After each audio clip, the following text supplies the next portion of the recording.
கல்வி நிலையங்களில் பாலியல் புகார் தொடர்பாக தலைமைச் செயலாளர் முருகானந்தம் ஆலோசனை நடத்தி வருகிறார். இந்நிலையில் வால்பாறை கல்லூரியில் மாணவிகளுக்கு பாலியல் தொல்லை கொடுத்த புகாரில் தற்காலிக பேராசிரியர்கள் 4 பேர் மீது துறை ரீதியான நடவடிக்கை எடுக்கப்பட்டுள்ளது.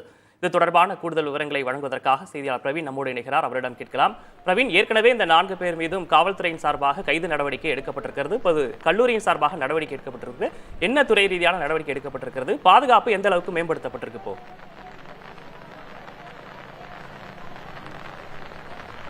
விக்னேஷ், கிருஷ்ணகிரி, திருச்சி கல்வி நிலையங்களில் மாணவிகளுக்கு அந்த பாலியல் தொல்லை தொடர்பான அந்த சர்ச்சைகள் அடங்குவதற்குள் கோவையில் எழுந்த இந்த சர்ச்சை மற்றும் விவகாரம் பெரும் அதிர்ச்சியை ஏற்படுத்தியிருந்தது. இவ்வாறான சூழலில் காவல்துறை சார்பில் 4 பேரும் கைது செய்யப்பட்டுவிட்ட நிலையில் மாவட்ட ஆட்சியர் மற்றும் மாவட்ட நிர்வாகம் தரப்பில் துறை ரீதியான நடவடிக்கை எடுக்கப்படும் என கூறப்பட்டிருந்தது.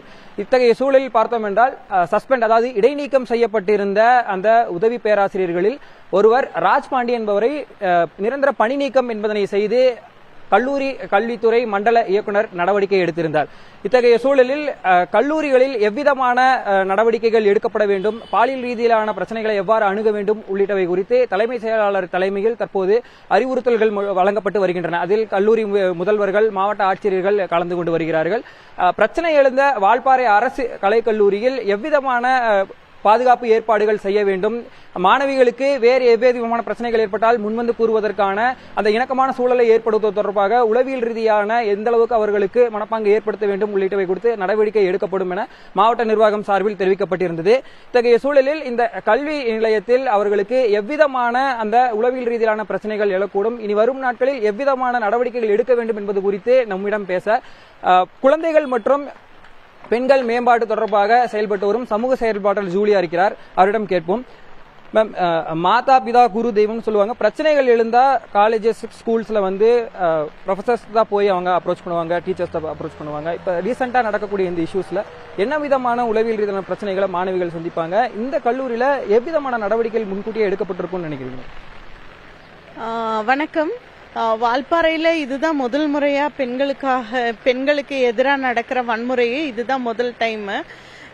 முன்கூட்டியே கல்லூரியில நிர்வாகத்தினர் 2013 சட்டத்தை இதுல செயல்படுத்தி இருந்தா இப்படிப்பட்ட ஒரு சூழல் அங்க ஏற்பட்டிருக்காது. 2013 சட்டம் என்ன சொல்லுதுன்னா, உள் புகார் குழு அப்படின்ற ஒரு குழுவை எல்லா பெண்கள் எங்கெல்லாம் பணி செய்யறாங்களோ, மாணவர்கள் எங்கெல்லாம் இருக்கிறாங்களோ அங்கெல்லாம் அங்க அந்த குழு செயல்படணும். அந்த குழு செயல்பட்டு இருந்தா இந்த மாதிரி சூழல் இவ்வளவு நாள் போயிருக்க வேண்டிய அவசியம் இல்லை.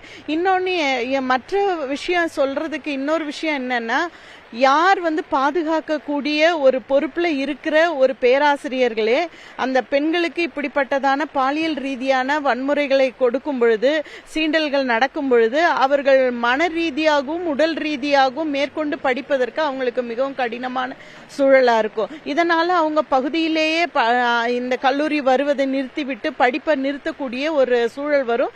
இதனால பெண்களுடைய எதிர்காலமே பாதிக்கப்படும். அதனால அவர்கள் தொடர்ந்து இந்த மாதிரி பிரச்சனைகள் எல்லாம் வந்தா அதை மேற்கொள்ளுவதற்கு கல்லூரி நிர்வாகம் உள்புகார் குழுவை நியமித்து அதுல கமிட்டிஸ் போட்டு அதுல இருக்கிற மாணவர்கள் எல்லாம் ஒரு சிலர் அந்த கமிட்டி மெம்பரா போடும் பொழுது அவர்கள் தைரியமாக இந்த மாதிரி பிரச்சனைகள் வரும்போது வெளியே சொல்லுவதற்கு மிகவும் சாதகமாக இருக்கும்.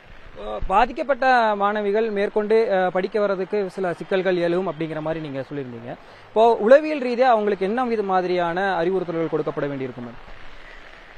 சமூக ஆர்வலரா ஒரு பெண்ணா இருந்து சொல்லக்கூடிய ஒரு முக்கியமான விஷயம் என்னன்னா, பாதிக்கப்பட்ட பெண்கள் எக்காரணத்து கொண்டும் அவர்களுடைய பெயர்களோ அவர்கள் எங்கிருந்து வருகிறார்கள் என்பதை வெளியிடக்கூடாது. அது அவர்களுக்கு நாம் கொடுக்கிற ஒரு நம்பிக்கைக்குரிய தன்மை, நம்பகத்தன்மை.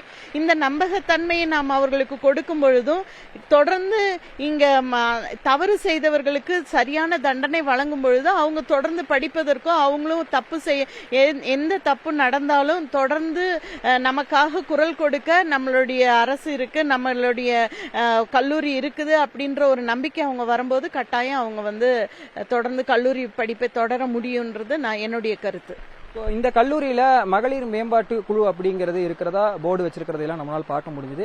நேரடியா அவங்க கிட்ட அப்ரோச் பண்ண முடியாம டைரக்டா சென்னை வரைக்கும் அவங்க கம்ப்ளைண்ட் பண்ணி அங்கிருந்து தான் வர முடியும்னு இருக்கும்போது கல்லூரிக்குள்ள டைரக்டா முதல்வர்கள்ட்டையோ இல்ல வாலண்டியர்ஸ்டையோ சொல்லி டைரக்டா அவங்க அப்ரோச் பண்றதுக்கான சூழல் இங்க இல்லைன்னு பார்க்கலாமா மேம்?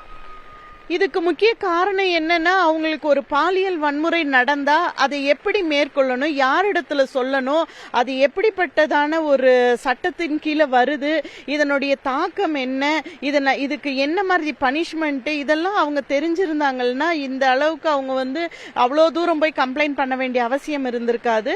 இன்னொன்று, உள் புகார் குழு, ஒரு புகார் பெட்டி, அப்படி சில விஷயங்கள் பெண்களுக்கு பாதுகாப்பான விஷயங்கள் இங்க இருக்குமே ஆனால் அது உடனடியாக கண்டுபிடிக்க முடிஞ்சிருக்குன்றது நினைக்கிறேன். உள்புகார் குழு போன்றவை எஃபெக்டிவாக, அதாவது சீரிய தன்மையில் செயல்படும் போது அவர்கள் நேரடியாக தங்களுக்கான பிரச்சனைகளை சொல்வதற்கும் அணுகுவதற்கும் எளிமையாக இருக்கும் ஒரு சூழலை ஏற்படுத்தி கொடுக்கும் பட்சத்தில் இம்மாதிரியான சிக்கல்கள் எழாமலும் மாணவிகள் தங்களுக்கான பாதுகாப்பான சூழலை உணர முடியும் என்கின்ற ஒரு கருத்தை சமூக செயற்பாட்டாளர்கள் கூறியிருக்கிறார்கள். விக்னேஷ், உங்களுடைய விவரங்களுக்கும் கலந்துரையாடலுக்கும் நன்றி பிரவீன்.